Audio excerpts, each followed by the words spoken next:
The coffee tasted normal. That was the most terrifying part. 20 minutes into the meeting, my vision blurred, my tongue went numb, and the room began to tilt. While my husband sat at home, calmly watching the clock, knowing exactly what was happening to me. And in that moment, as I collapsed in front of 12 executives who controlled my future, I finally understood this wasn't sabotage. It was an execution. I remember the sound first. A low ringing, like metal screaming inside my skull. Voices stretched and warped. Someone said my name, too late, too distant. My knees hit the marble floor of the boardroom. My coffee cup shattering beside me, dark liquid spreading like a stain no one wanted to touch. Shame burns hotter than pain. As they carried me out, I caught my reflection in the glass wall, mascara smudged, lips pale, powerful woman reduced to a liability in under half an hour. The promotion I'd spent 8 years bleeding for evaporated in that hallway. At the hospital, the doctor spoke softly. Low dose. Mixed with caffeine, it hits fast. My heart didn't race, it has stopped. Because that morning, the only person who touched my coffee was my husband, Ethan. He'd smiled while handing me the mug. Big day, he said. Don't mess it up. I stared at the ceiling that night, IV dripping into my arm. My phone buzzing with polite corporate condolences that all sounded the same. We'll reschedule. We'll be in touch, which is executive language for we've already replaced you. Ethan arrived an hour later, perfectly concerned, perfectly rehearsed. Oh my God, he whispered, gripping my hand. I was so worried. I watched his pupils, steady. No fear, a man doesn't poison his wife and panic afterward. Inside, something cracked quietly, cleanly. Not rage, clarity. That night I apologized to him. I'm sorry, I said weakly. I guess I couldn't handle the pressure. He relaxed. Just a fraction. Predators always do when they think the animal is broken. Over the next weeks, I played the role he needed. Fragile. Great dependent. I let him drive me everywhere. Let him cancel my meetings. Let him speak for me at dinners. Men like Ethan don't want partners. They want witnesses to their power. What he didn't know was that my body healed faster than my reputation, and my mind never stopped working. I requested my hospital records. Quietly. I pulled security footage from our kitchen cloud system. Accidentally. I watched him pause at my mug that morning. Just long enough. I didn't confront him. Confrontation is mercy. Instead, I started remembering things I'd ignored before. The life insurance policy he insisted on upgrading. The way he'd encouraged me to put assets in his name, for tax reasons. The subtle joy he took in my exhaustion. He wasn't trying to hurt me. He was trying to erase me. So I let him think it was working. I stopped fighting back, stopped arguing, stopped asking questions. I became soft, invisible, safe. And while Ethan planned my quiet disappearance from the world I'd built, I began planning his very public destruction. Slowly, patiently, with the same hands that once shook as I lifted a coffee mug. The first move was small, so small he didn't even notice it. And that was exactly the point. Ethan always underestimated silence. He mistook it for surrender. While he slept beside me, breathing deep and easy, I lay awake memorizing rhythms, his habits, his passwords. The way his confidence spiked when he believed he was winning. Men like him didn't just want control. They wanted applause for it. The first move happened on a Tuesday morning. I told him I was meeting my therapist. He kissed my forehead gentle, proud of how stable I'd become. The moment his card disappeared, I opened his laptop. He never changed the password. Narcissists don't believe in consequences. What I found wasn't shocking. It was organized. Spreadsheets, emails, drafts of conversations he planned to have with lawyers, insurers, even my company's HR, painting me as unstable, unreliable, emotionally compromised after the incident. He'd been laying groundwork long before the coffee. I didn't delete anything. I copied it, every message, every file. Every careless digital fingerprint of his patience. I uploaded them to a cloud folder he didn't know existed, under my maiden name. The one he hated because it reminded him I'd been someone before him. That afternoon, I practiced crying in the mirror. Not loud. Just enough to look worn down. Believable weakness takes rehearsal. At dinner, he sighed dramatically. You know, maybe it's for the best you slow down. That world was too brutal for you. I nodded. You're right. I don't want to be a burden. His smile was immediate, relief disguised as love. Weeks passed. My company officially reassigned my role, publicly. I accepted it with grace. Privately, I documented every procedural misstep, every discriminatory email, every whispered suggestion that my condition made me less capable. I wasn't building revenge. I was building as leverage. Ethan grew bolder. He talked openly about starting fresh, about how maybe we should move somewhere quieter, somewhere my name didn't mean anything anymore, somewhere he could rewrite me as a cautionary tale. One night he poured me wine. My stomach clenched, but I smiled and drank. I'd already switched the glasses. Fear is a tool. Control is choosing when to feel it. Then came the dinner party. Ethan loved an audience. He invited colleagues, investors, people who mattered. I wore a simple black dress and kept my voice soft. They spoke around me, not to me. Until someone asked, "So are you back at work yet?" Before I could answer, Ethan laughed. "Oh no. We're focusing on her recovery." Something inside me leaned forward. I touched his arm gently. "Actually," I said quietly, "I'm consulting again, just selectively." The table fell silent. Ethan's fingers tightened. A warning squeeze. "We'd talk about this later." I smiled at the guests. I realized something when I collapsed in that meeting. I continued. People confuse composure with strength. I don't. That night, he exploded behind closed doors. "You embarrassed me," he hissed. "You had only job." I didn't raise my voice. "I trusted you," I said instead. "With my coffee, with my life." His face went still. Too still. "You're imagining things," he said. "You've been fragile since." I laughed. Not hysterically, softly, precisely. "I have the footage, Ethan." For the first time in years, he looked at me, not as a project, but as a threat. The air changed. He didn't apologize. Men like him never do. He recalculated. From that moment, the house became a chessboard. Polite smiles. Careful words. Each of us moving pieces in the dark, waiting for the other to blink. He tried to isolate me again. I countered by reconnecting with people he'd pushed away. He moved money. I tracked it. He suggested couples therapy. I recorded the sessions. Every time he thought he was tightening the net, he was stepping deeper into mine. Then, unexpectedly, he made a mistake. He rushed. He offered me another drink one night. Whiskey. His favorite. "I think we should celebrate," he said. A fresh start. I watched his hands, the slight tremor, the impatience. I took the glass, swirled it. Then I set it down. "You first," I said sweetly. His jaw tightened. That was when I knew. The man who once planned everything months ahead was getting sloppy. Desperation does that. It whispers that time is running out. And I was about to make sure it did. The next morning, I sent 3 emails. One to my lawyer, one to my company's legal department, one to a journalist who specialized in corporate scandals and tragic domestic misunderstandings. I attached everything. Then I waited. Ethan kissed me goodbye before leaving for work. "You seem lighter," he said. "I am," I replied. By noon, his phone wouldn't stop ringing. By evening, he didn't come home. And for the first time since the boardroom floor rushed up to meet me, I poured myself a cup of coffee, slowly, deliberately, and drank it in silence. Knowing the next chapter wasn't about survival anymore. It was about timing. The silence that night was different. Not peaceful, anticipatory. Ethan finally came home past midnight. His jacket was gone. Tie loosened. The kind of man who'd spent hours convincing himself he was still in control. He didn't look at me when he walked in there investigating. He said flatly, pouring himself water. His hands shook this time. "No hiding it. Your company. Compliance. HR. Someone leaked internal material." I sat on the couch, wrapped in a blanket, the image of fragility perfected. "That sounds serious." He turned sharply. "Did you do something?" I met his eyes calm. Why would I?" For a moment, I thought he might hit me. Instead, he smiled. Tight. Dangerous. "You need to be careful," he said. "People are already questioning your mental state." Ah, there it was, the last weapon. That night, I slept with my phone under my pillow and my shoes beside the bed. 2 days later, the article dropped. Not explosive, not dramatic, surgical.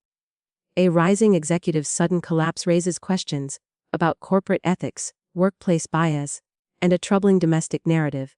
My name wasn't splashed across the headline, Ethan's was. Investors began distancing themselves within hours. Quietly. Like rats sensing fire. His partner stopped returning calls. His board scheduled an emergency review. At dinner, Ethan barely touched his food. "You're enjoying this?" he said suddenly. "No," reply, "I'm documenting it." He laughed. "You think this ends with me?" I thought of the files, the recordings, the timestamps. I thought of the sedative metabolite report I'd finally received that morning. "No," I said. "I think this starts with you." That was the night he tried to leave. Not dramatically. No shouting. Just a suitcase by the door and a rehearsed speech about space and stress and how I needed professional help. I stepped aside and let him go. Because traps don't work if you slam them shut too early. By the end of the week, my lawyer had secured a private meeting with the company's executive committee. I walked in composed, dressed sharply, my voice steady, no tears, no rage, just facts, footage, financial manipulation, medical reports. A pattern so clear it made people uncomfortable. When I finished, the room was silent. One man cleared his throat. "Why didn't you come forward sooner?" I smiled slightly. "Because I needed him to feel safe. They didn't reinstate me. That would have been too public. Instead, they offered something better. A settlement. Quiet. Heavy. And a consulting role that didn't require an office or permission." Ethan didn't know any of this yet. He was busy fighting fires. Legal. Financial. Reputational. Each one small on its own. Together suffocating. Then came the insurance company. They called him in for a routine clarification. I listened to the voicemail later. His voice wasn't angry anymore. It was pleading. When he came back to the house, our house, he looked smaller. "You told them," he said. "I told the truth," I corrected. He sat across from me at the table where he'd once slid me that mug.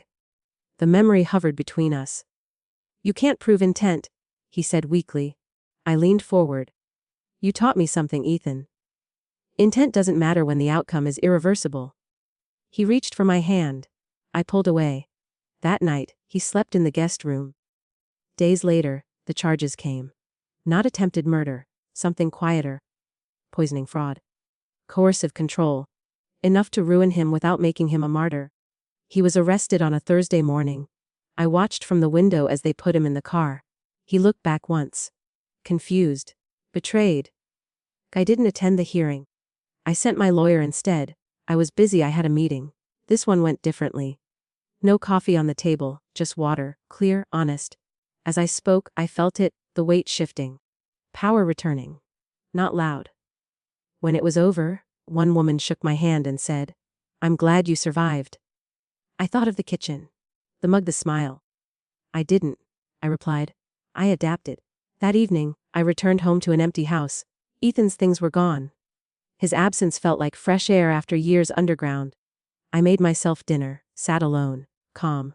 But revenge, I'd learned, isn't a single act. It's a process. And there was still one thing left. I opened my laptop and drafted one final message. Not to Ethan. To myself. Because the woman who collapsed on that boardroom floor was gone. And what rose in her place didn't need mercy, only time. I closed the laptop. Outside, the city hummed, indifferent, relentless. And somewhere far away, Ethan was finally learning what it felt like to lose control of his own body, his future, his name. The same way I had. Quietly. The city didn't celebrate his fall. That's the lie people tell themselves, that justice is loud, that revenge comes with applause. In reality, it arrives like fog, silent, unavoidable. By the time you notice it, it's already in your lungs. I started sleeping again. Not deeply, but enough to dream. In one dream, I was back in the boardroom, coffee warm in my hands. In another, Ethan was standing behind me, whispering apologies I didn't believe. I woke up calm every time. Dreams lose their power once the waking world bends to your will. 3 weeks after the arrest, his lawyer called mine. They wanted a conversation. They wanted me. I almost laughed. We met in a neutral office downtown. Glass walls. No sharp corners. Designed to make people feel safe, while they surrendered things they couldn't get back. Ethan walked in last. He looked unfinished. Like someone had erased him halfway through a sentence. The arrogance was gone. The certainty. Even his posture had changed, shoulders curved inward. protecting organs no one was attacking anymore. He didn't sit until I did. "I never meant to hurt you," he said quickly, before anyone else could speak. Things just got complicated. I studied his face. The tiny scar near his eyebrow from a skiing trip I'd paid for.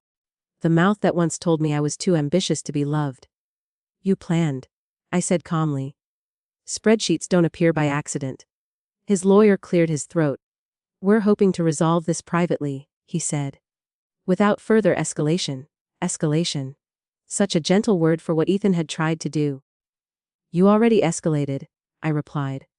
"I'm just responding at the same temperature." Ethan leaned forward. "What do you want?"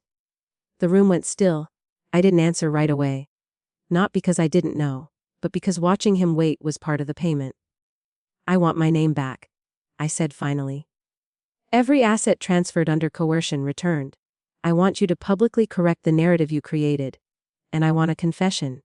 Recorded?" His face drained of color. "That would destroy me." I tilted my head. "You destroyed me first. I'm just being efficient." The lawyers exchanged looks. They spoke in low voices.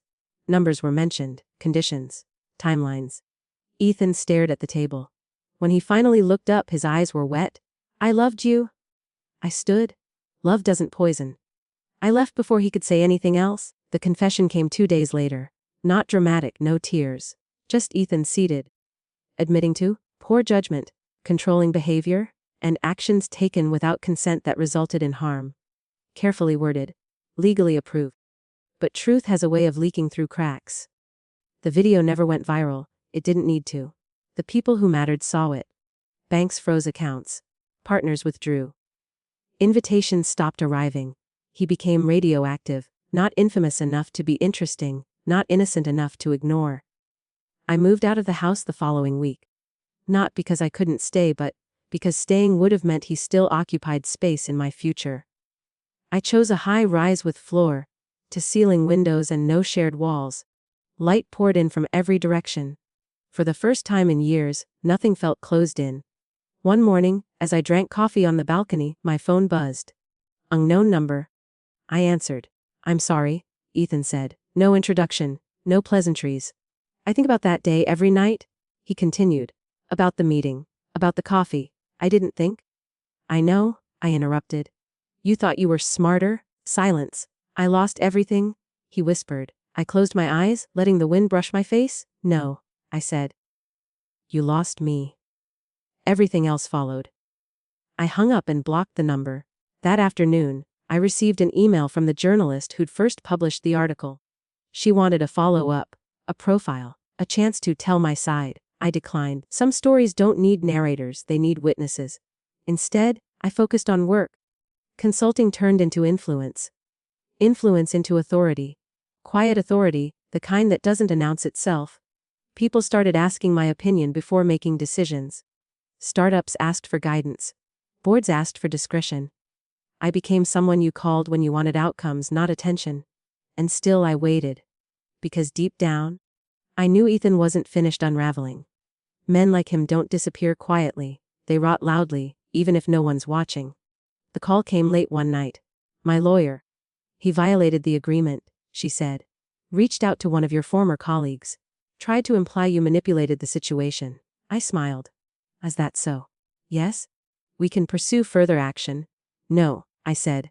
"Let me handle it." I drove to the old house the next morning. It was already on the market, empty. Echoing. The walls stripped of art. The kitchen bare.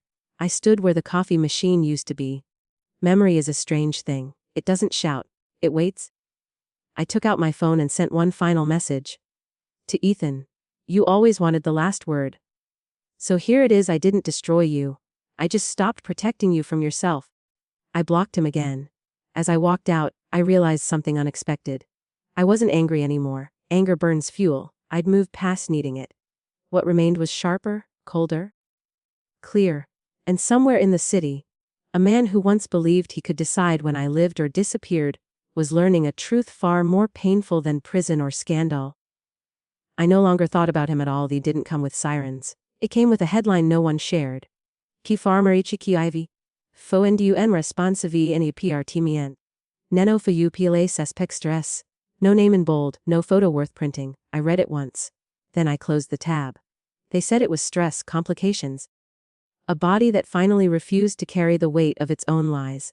The same body that once shook just enough to poison a cup and smile afterward. I stood by the window, coffee warm in my hands, watching the city move like nothing had happened. Because for the world nothing had. No one mentioned the woman who collapsed in a boardroom months earlier. No one connected the dots between control and consequence. History rarely does. But I knew. I knew the moment he underestimated silence. I knew the second he thought survival meant weakness. I knew when he realized, too late, that the woman he tried to erase had learned how to wait. Revenge didn't scream. It didn't chase him. It simply stepped aside and let him fall into the space where I used to stand. I took a slow sip. No fear, no triumph. Just certainty. Some people think revenge is about watching someone suffer. They're wrong. Real revenge is waking up one day and realizing the person who tried to destroy you never made it into your future, while you became inevitable. I set the mug down, straightened my jacket, and left for my meeting. The boardroom doors opened. Everyone stood, and as I walked in, steady, composed, untouchable, I understood the final truth. He poured poison into my coffee to end my life. I let time pour justice into his, and unlike him, I survived.